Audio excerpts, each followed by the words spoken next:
Hi, welcome back. Today's lesson is focused on English pronunciation for Spanish speakers. I've been teaching English to Spanish speakers for about 15 years, and these are those high frequency common words that I've noticed that you guys struggle with.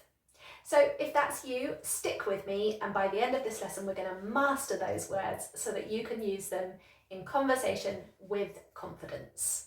Are you ready? Let's get started. Our first set of words is with that tricky sh sound. So you guys often pronounce this just s, but you want to make a shape with your lips like this, sh, as though you're telling somebody to be quiet. So let's have a try of this one, she.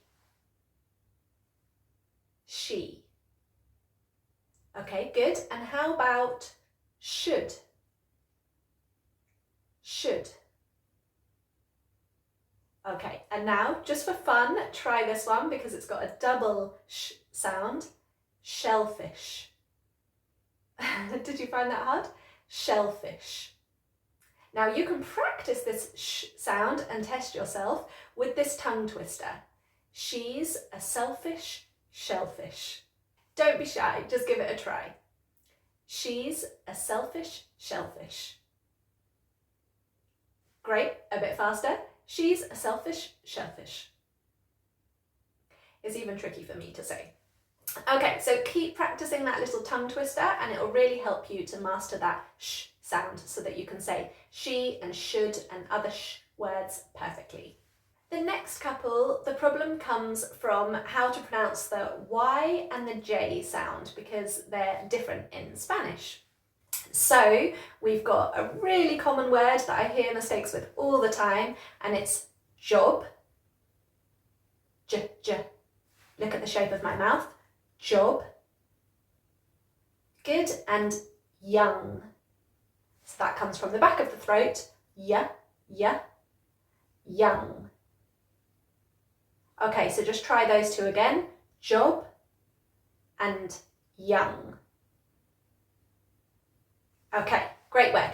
Feel free to keep rewinding this video and repeating the pronunciation. You can never practice your pronunciation too much. Okay, the next couple of words can be tricky for Spanish speakers because they start with a V, which you might pronounce more like a B. Okay, so we've got very, very, and verb, verb. Okay, so if you notice, my top teeth are actually on my bottom lip when I make that V sound. Very, verb. So grab a mirror if you like and just actually check that you're making the right shape with your mouth. Very, verb. Okay, great, good job. The next one tends to be very difficult for Spanish speakers, but it's a really common word, so it's worth working on. And it's would. Okay, have you noticed that you struggle with that one a little bit? Would.